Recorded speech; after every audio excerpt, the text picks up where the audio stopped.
پنجتن پاک کے بارے میں کیا عقیدہ ہے؟ جو یہ عقیدہ رکھتا ہے وہ کافر ہو جاتا ہے۔ پنجتن پاک کا معنی یہ ہے کہ یہ پانچ جو ہیں نا یہ تو پاک ہیں، باقی سب ناپاک ہیں۔ یہ تم نے ان کی اندر کے بغض کو تو سمجھا نہیں نا۔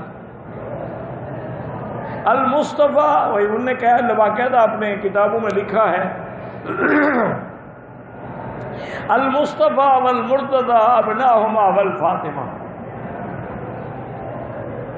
کہ حضور حضرت علی، حسن، حسین اور بی بی فاطمہ سے یہ پنجتن پاک۔ صرف عقیدہ رکھنا کہ پنج تن ہی پاک ہیں، باقی نعوذ باللہ، مانا وہ خود بخود سمجھ آ گئی نا بات، یہ پنج تن پاک باقی ناپاک۔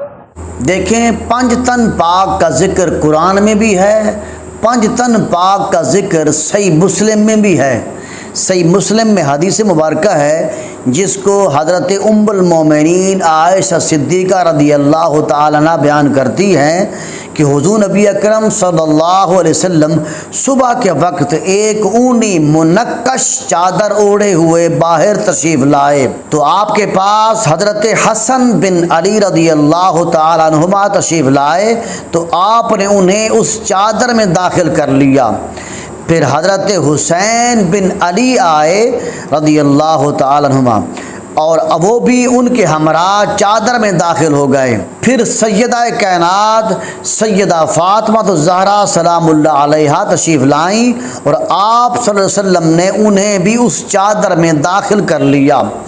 پھر مولا کائنات حضرت علی المرتضیٰ کرم اللہ تعالی وجہ الکریم آئے تو آپ صلی اللہ علیہ وسلم نے انہیں بھی اس چادر میں لے لیا۔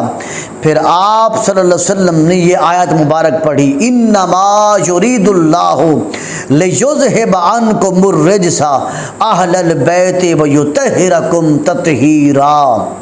سورۃ احزاب، یہ پنج تن پاک کا ذکر قرآن سے ثابت ہو رہا ہے۔ سورۃ احزاب اس بات کی گواہ ہے۔ آپ کہتے ہیں پنج تن پاک کہنا کفر ہے؟ کفر نہیں ہے، یہ خارجیت کا ظہور ہے، یہ ایمان کو اور نفاق کو جدا کرنے والی بات ہے۔ جس کے دل میں اہل بیت کی محبت ہے بس وہ مومن ہے، اور جس کے دل میں اہل بیت اور خصوصاً پنج تن پاک کی محبت نہیں ہے، خارجیت اس سے ظاہر ہو رہی ہے۔ اس آیت کا معنی بھی سن لو، پس اللہ یہی چاہتا ہے کہ اے رسول اللہ صلی اللہ علیہ وسلم کے اہل بیت تم سے ہر قسم کے گناہ کا میل اور شک و نقص کی گرد تک دور کر دے اور تمہیں کامل طہارت سے نواز کر بالکل پاک صاف کر دے، یعنی یہ پانچ تن پاک ہیں۔ گویا یہ صحیح مسلم کی حدیث اس بات کی دلیل ہے کہ یہ پانچ تن پاک جو ہیں یہ حدیث سے بھی ثابت ہے، قرآن سے بھی ثابت ہے۔ مولانا صاحب آپ نے جو پانچ تن پاک کا معنی کیا ہے کہ ان کو پانچ تن پاک کہنے سے باقیوں کی پاکی کی نفی ہوتی ہے، یہ معنی بالکل غلط ہے، درست معنی نہیں کیا آپ نے، بلکہ پاک کی ضد جو ہے وہ پلید آتی ہے، باقیوں کی پاکی کی نفی نہیں ہوتی۔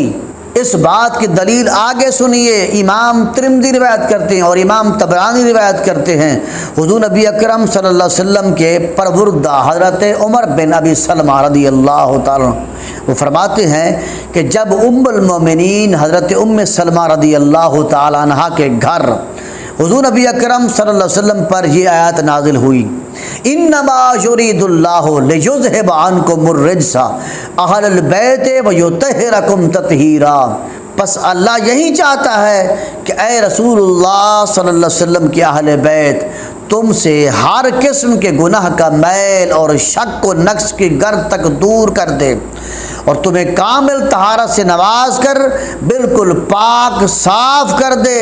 جب یہ آیت نازل ہوئی تو آپ صلی اللہ علیہ وسلم نے سیدہ فاطمہ رضی اللہ تعالیٰ عنہ اور حسنین کریمین سلام اللہ علیہم ان کو بلایا اور انہیں ایک کمبلی میں ڈھانپ لیا۔ حضرت علی رضی اللہ تعالیٰ عنہ آپ صلی اللہ علیہ وسلم کے پیچھے تھے، آپ صلی اللہ علیہ وسلم نے انہیں بھی اپنی کمبلی میں ڈھانپ لیا۔ پھر فرمایا، اے اللہ یہ میرے اہل بیت ہیں، پس ان سے ہر قسم کی آلودگی دور فرما اور انہیں خوب پاک صاف کر دے۔ یہی 5 تن پاک ہیں۔ اس کا معنی یہ نہیں ہے کہ ان کی پاکی اور باقی پلید ہیں۔ آگے سنیے حدیث، سیدہ ام سلمہ کہتی ہیں رضی اللہ تعالیٰ عنہ، میں نے عرض کیا ہے اللہ کے نبی صلی اللہ علیہ وسلم میں بھی ان کے ساتھ ہوں۔ فرمایا تم اپنی جگہ پر رہو، تم تو بہتر مقام پر فائز ہو۔